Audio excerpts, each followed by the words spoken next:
s02e05. Oh no, Richard Fallon. I wonder how his blind date went. Anyway, I took her to quite a decent little Italian. You know, a lot of MPs eat there. I thought I'd give her a little glimpse of the Westminster world, although, frankly, as soon as I saw her, I knew it was going to be a disaster. And I'd spent a fortune on this aftershave because my secretary said she'd fallen in love with her husband because he smelled of frisson rouge. So you were hoping she might fall in love with you? Who? My secretary? Your date. Oh, I see. Well, I wouldn't go that far. I was hoping, as I told you, that she might take it into her head to go to bed with me. And I thought, why not help things along with a bit of frisson rouge? Of course, that was before I saw her. As soon as she turned up at the restaurant, I started to panic. I thought, oh no, I'm wearing seductive aftershave, and I'd rather be found attracted by a wild pig than this woman. A wild pig? Well, not literally, obviously. I'm not sure you can get wild pigs, can you? What exactly was wrong with her? Well, she was 54 for a start. Okay. Exactly. But you're 56. She was older than my ex-wife by 2 years. I repeat, Richard, you are 56. Look, I'm 56, but how can I put this? 56 for a man is not the same as 56 for a woman, is it? Even though she wasn't 56, she was 54. It's still not the same. We all pretend it's the same, but it's not. Obviously, I would never say this outside the sanctity of the consulting room because many of my constituents fall into this particular category. Which category is that? Women who are, you know, a little bit over the hill. And in what way is it different for a woman to be, as you put it, over the hill? Well, I mean, it could be said that I'm in my prime. In your dreams. Whereas a woman with, you know, the menopause and that sort of thing, well, she's basically a bit of a dried-up husk, isn't she? Her reproductive years are over. Are you hoping for more children? God, no. Oh, imagine if I produced Toby Mark II. But 54, come on. I think I can do a bit better than that. You think so? Well, I think I've got quite a lot to offer a woman who is, you know, a bit, or even quite a bit, younger than me. Well, that's good, Richard. At least you're feeling confident. What sort of things are we talking about? What do you mean? What have you got to offer a much younger woman? Well, I'm obviously a man of the world. I've knocked about a bit. I think that counts for something, doesn't it? And, you know, being an MP, there's that. Some women might find that a plus. Do you think?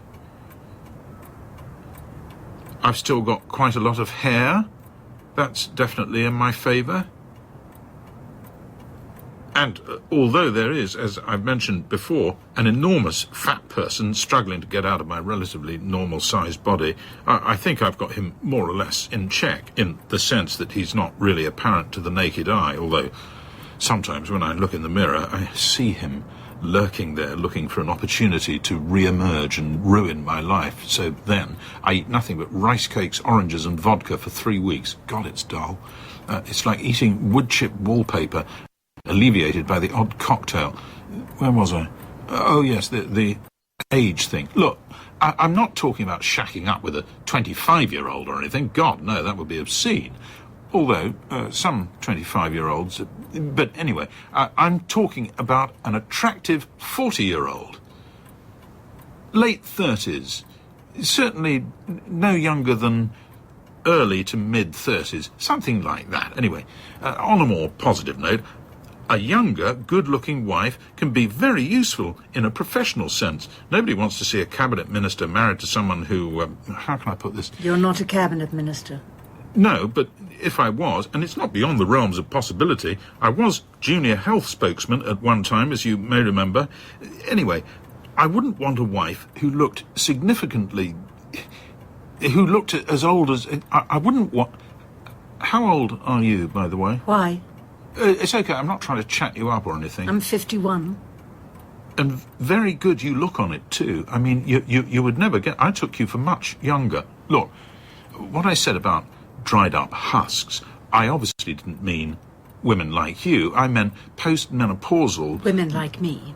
Really? Oh, obviously, I don't know much about the menopause. No. But my wife had hot flushes, and she did get very snappy and bad-tempered as she got older, which I always put down to the menopause. More or less, everything I said or did, she'd start shouting at me Oh, for God's sake, Richard. So I do know a bit about the menopause, having been on the receiving end, or maybe she was just cross with me generally, and it was nothing to do with the menopause. What do you think? I think I'd like you to give that some serious thought, Richard, when you next have a moment to yourself. Anyway, the point where we started is that I wasn't attracted to the woman with whom I had the blind date. I mean, it started off on completely the wrong foot because the acoustics in the restaurant are dreadful. Plus, it was rather crowded, and when she introduced herself, I thought she said her name was Labia. All my secretary had told me was that she was gorgeous, which she wasn't, and the table would be booked in the name of Hunt. No mention of the name Labia, not surprisingly, you might think. Anyway, I got over the shock. I thought, crikey, she must come from a country where labia has a completely different meaning. So I said, well, Labia, that's an unusual name. And she shouted at the top of her voice, Flavia. My name is not Labia, it's Flavia, which frankly is not that much better. The chief whip was sitting at a nearby table. I was mortified. It looked like I was having supper with a middle-aged, shouty, mad woman who, not to beat about the bush, had also let herself go a bit, which, of course, you haven't let yourself go in any way, just in case you thought I was implying something about middle-aged women in general. I mean, you, unlike her, are a fine figure of highly desirable womanhood, and of course, I'm talking from a purely objective point of view here, because anything else would be hugely inappropriate. You're my therapist, for God's sake, albeit a highly attractive one, even though you are a little bit older than I'm normally drawn to, if I were to be drawn to you, which I'm not, so please don't worry on that count. Do you know when you're in a hole, Richard, what's the best thing to do? I don't understand the question. Stop digging. Right. Okay, the point is she'd let herself go, which you haven't. Stop digging, Richard. Sorry, but what I'm getting round to is this. The fact that she'd let herself go put me in a terrible panic, because I always think that if I let myself go, even for a minute, the huge fat person might break out again. I mean, God, I'm prickling with sweat just thinking about it, because apart from anything else, apart from mishearing her name and being convinced that the chief whip was laughing at me, when I get into a panic of this sort, the only thing I can do is eat.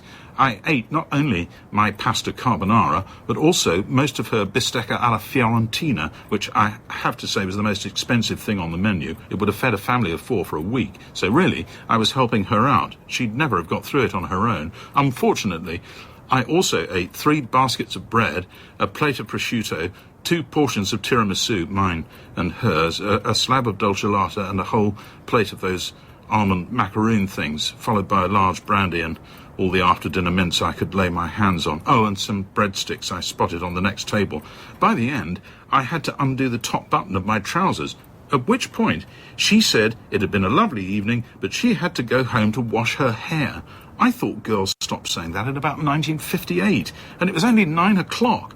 Anyway, she went without even giving me a peck on the cheek, leaving me with indigestion and an enormous bill. You were probably quite relieved she'd gone. Well, it was quite early. But you didn't fancy her. You thought the whole thing was a disaster from the word go. You're probably right. I was just a bit put out, that's all. And then I got home and found Toby in the kitchen, halfway through his 3rd family-sized takeaway pizza. Still, at least he'd come out of the bedroom. And he's not allowed takeaway pizza, or indeed any sort of pizza. But you know what? I felt so stuffed that I couldn't be bothered to argue with him. In fact, I helped him finish it, and then, as I was lying on the sofa with my trousers completely undone, practically unable to breathe, I was so full of food and self-loathing, Piers phoned me. Sorry, just remind me who Piers is again. Piers, my PR person, keep up. Anyway, he says he's managed to get me a weekly column in The Guardian. Goodness, that's impressive. That's what I thought until he told me it was the Hertfordshire Guardian, which is a free sheet which people throw away on buses and is otherwise only read by people in care homes. Not that I've got anything against care homes. Many of my constituents... Oh, why am I even bothering? Have you met any of my constituents? No. God, they're awful. I had a woman last week who wanted an ASBO put on her next-door neighbour because his cat keeps peeing in her garden. I've also got a man who claims to have been abducted by aliens. They put a microchip in his head, apparently, which makes him shoplift. Do you think my life has any meaning at all, Martha? It has whatever meaning you choose to give it. Oh, shut up. Sorry. But the thing is, I've chosen to commit myself to a lifetime of public service. Have you? Well, no, if I'm completely honest. Mainly, I thought being an MP might be glamorous. It sounds glamorous, doesn't it? But that was when I thought I might end up as, well, not Prime Minister, maybe, but a parliamentary private secretary, perhaps, or even a minister for something not too frontline. Culture, heritage and sport, I wouldn't mind that, or whatever they call it now. It used to be just the arts, didn't it? Now you have to do sport too, and I'd be hopeless at that. You see yourself as more arty than sporty. I quite like Gilbert and Sullivan. Something with a tune, I quite like that.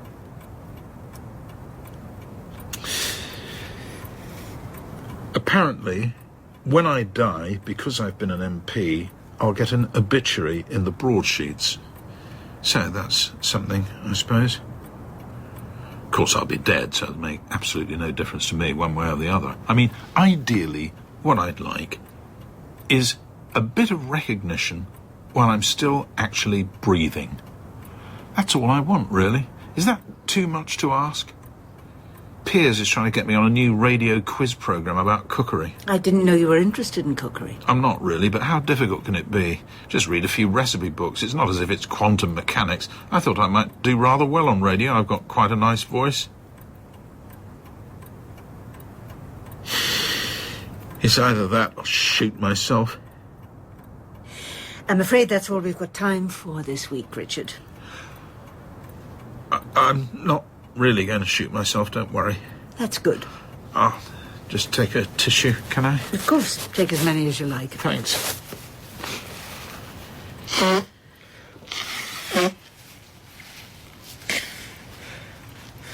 How am I doing, by the way? With what? With therapy. When am I going to start feeling better? I think you've got a little way to go yet, Richard. Really? God, that's depressing. Okay. See you next week then. I'll just take another tissue or two. Thanks.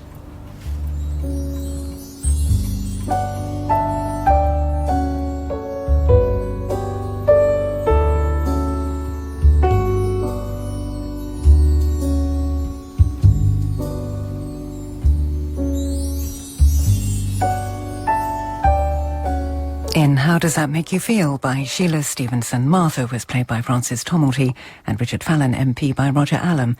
In previous episodes, Howard and Philip were played by Tim McInerney, Aaron was Adam Billington and Caroline was Rebecca Sayre.